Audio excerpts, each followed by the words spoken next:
Today's top stories, Saturday, December 21st.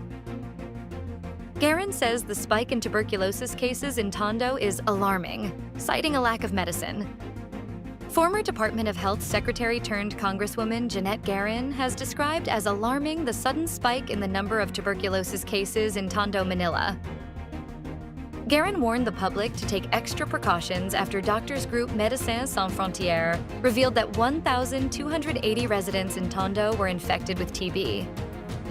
The Iloilo 1st District representative said, "This is alarming. The government must take action against the increasing number of tuberculosis in the country." Cloudy skies with rain are expected in parts of the country due to the shear line and amihan, according to PAGASA. The Philippine Atmospheric, Geophysical, and Astronomical Services Administration has forecasted cloudy skies with scattered rains in various parts of the Philippines on Saturday, December 21st. In its weather update, PAGASA reported that the shear line will continue to affect southern Luzon and Visayas, while the northeast monsoon, locally known as amihan, will impact the rest of Luzon. Due to the shear line, PAGASA predicts cloudy skies with scattered rains and isolated thunderstorms in Calabarzon, Mimaropa, the Bicol region, Visayas, and Dinagat Islands. Marcos shares how he will spend his Christmas this year. After a week filled with several engagements, President Marcos looks forward to spending some quiet time with his unfinished books, while keeping his eyes and ears open for any development that may require his attention during the holiday break. The president, however, clarified that he would not be going on vacation like the rest of the country.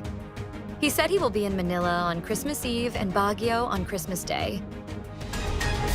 State-of-the-art Judicial Complex will soon rise in Bulacan, according to Supreme Court. The Supreme Court now has a 25-hectare land in Bulacan, where a state-of-the-art judicial complex will be constructed starting in 2025 or early 2026. SC Associate Justice Jose Midas P. Marquez said the complex will house not only the SC but also the Court of Appeals, the Sandigan Bayan, and the Court of Tax Appeals. New polymer banknotes can survive the toughest conditions. The familiar crinkle of a crisp paper bill, the faded ink from countless transactions, the subtle tear at the edge. These are the hallmarks of the Philippine piso as many know it. But come January, Filipinos will begin to experience a currency revolution. The Bangko Sentral ng Pilipinas is ushering in a new era with the first series of polymer banknotes, a move that signifies more than just a change in material. It's a leap towards a more secure, sustainable, and hygienic future for the nation's currency.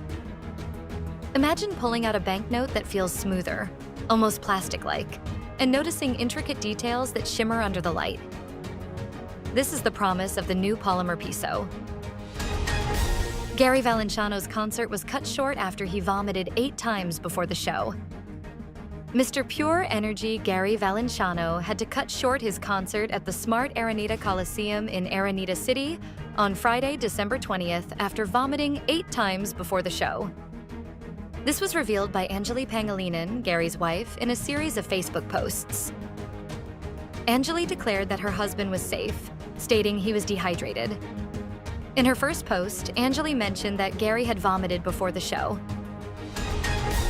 The House sets up a vote to prevent a government shutdown and dropping Trump's demand for debt limit.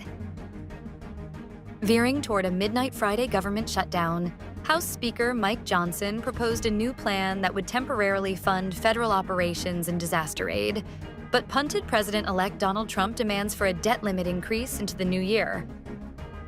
House Republicans have been meeting behind closed doors on next steps after Trump doubled down on his insistence that a debt ceiling increase be included in any deal. And if not, he said in an early morning post, "Let the closures start now." Stay updated with the latest news. Visit our website at www.mb.com.ph or follow us on social media. Thanks for tuning in to the Manila Bulletin Daily Run.